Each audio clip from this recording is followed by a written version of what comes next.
everyone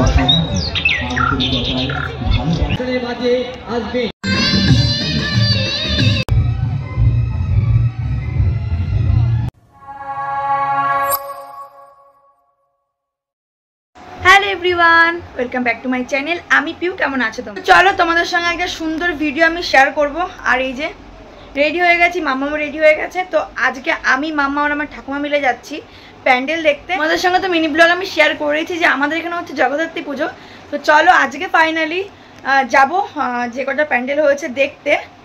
চলো তোমাদের সঙ্গে সবটা শেয়ার করছি আগে বেরিয়ে নি আমাদের এখানে অষ্টমীর দিন থেকে ধরে 5 দিনের মাথায় গিয়ে মাকে বিসর্জন দেওয়া হয় আর আজকে হচ্ছে দশমী ঠাকুমা ছেলে আর আমি বেরিয়ে পড়েছি তাহলে চলো আমাদের এখানকার জগদ্ধাত্রী পুজো তোমাদের সঙ্গে শেয়ার করা যায় আমাদের বাড়ির থেকে বেশ কিছুটা দূরে হচ্ছে এই পুজোটা এই নিয়ে 2 বছরে পা দিল আগের বছরও এই জায়গাটা একটা বড় সুন্দর প্যান্ডেল করা হয়েছিল আর এবছরও তাই আর ঢুকতেই বাদিকে ছিল স্টেজ যেখানে প্রত্যেকটা দিন এক একটা ভালো ভালো আর্টিস্ট আসছিল তোমরাই দেখো প্যান্ডেলটাকে কত সুন্দর লাগছে দেখতে এবার যদি বলো লোকেশনটা তাহলে বলবো উত্তর 24 পরগনার গোপালনগর থানার অন্তর্গত মেদিয়াহাট জানো তো দাদুকে এই সময় অনেক মিস করছিলাম আজ থেকে প্রায় 3.5 মাস আগে দাদু আমাদের ছেড়ে আকাশে তারা হয়ে গেছে তাই ঠাকুমাকে নিয়েই বেরিয়েছিলাম আসলে ঠাকুমা নিজেই বলছিল যে চল আমাকে একটু ঘুরিয়ে নিয়ে আয় আর ঠাকুমা জানো তো অনেক ঘুরতে ভালোবাসে আর এমনিতেও সে প্রতিদিন আমাদের বাড়ির পাশে ক্লাবে গিয়ে বসে বসে প্রোগ্রাম দেখছিল প্যান্ডেলটার বাইরেও যেমন সুন্দর ছিল ঠিক ভেতরটাও সেরকম ডেকোরেশন প্রতিমা যেহেতু ওখানটায় অনেক স্পেস তাই অনেক দোকানে বসেছিল তাই আমি কিছু মায়ের দোকানের জন্য জিনিস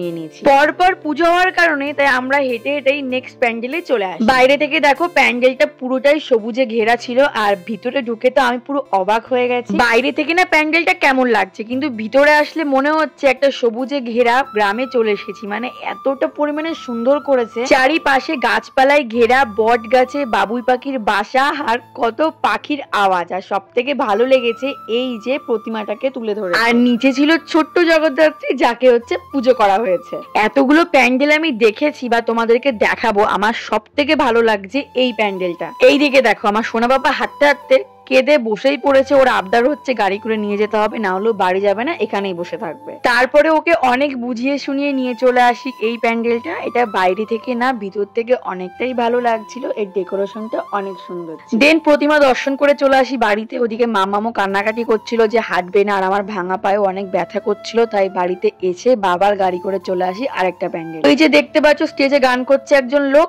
উনি ছেলে আর মেয়ে দুজনেরই গলা করে গান করছে এই প্যান্ডেলটা অনেকটা সুন্দর হয়েছিল পুরোটাই বাঁশের উপর করা ছিল আর চারিদিকে যে ছবিগুলো আটকানো দেখছো এগুলো সব আঁকা প্রতিযোগিতা হয়েছিল তাদেরই সব ছবি আর জানো তো আমি এতগুলো প্রতিমা দেখলাম আমার সব থেকে এই প্রতিমার মুখটা আমার এত মিষ্টি আর এত দারুণ লেগেছে নেক্সট চলে আসি আমরা এই প্যান্ডেলে এরা প্রত্যেক বছর থিম তুলে ধরে কিন্তু এই বছর করেনি কারণ যেখানে প্যান্ডেল করে সেখানে এখনো পর্যন্ত জল জমে রয়েছে এবার যে প্যান্ডেল দেখতে পারবে সেটাতেও সেম অবস্থা মানে যেখানে প্যান্ডেল করে সেখানে অনেক জল জমার কারণে সব প্যান্ডেল গুলো এবার ছোট হয়ে গেছে এই প্যান্ডেলটা ঢুকিনি কারণ অনেকটা হাঁটাহাঁটির কারণে আমার পায়ে অনেক ব্যথা করছিল তার জন্য একবারে চলে এসেছি আমাদের ক্লাবে তাহলে চলো এবার আমাদের ক্লাবের পুজো তোমাদের সঙ্গে শেয়ার করা যাক জানো তো আমাদের পুজো কিন্তু এই পুরো পুকুর পাড় জুড়েই হয় কিন্তু ইদানিং কিছু বছর একটু প্রবলেমের জন্য শুধু এক পাশ জুড়ে আমাদের পুজো করা হয় আর এই বছর প্রায় 2-3 বছর পরে হয়েছে থিম পুজো যেটা আমাদের অনেক আগের থেকেই হয়ে আসছে এই বছর থিমের সাহায্যে তুলে ধরা হয়েছে যে পেহেলগাঁওয়ে যে কত মানুষ মারা গেল জঙ্গি হামলার জন্য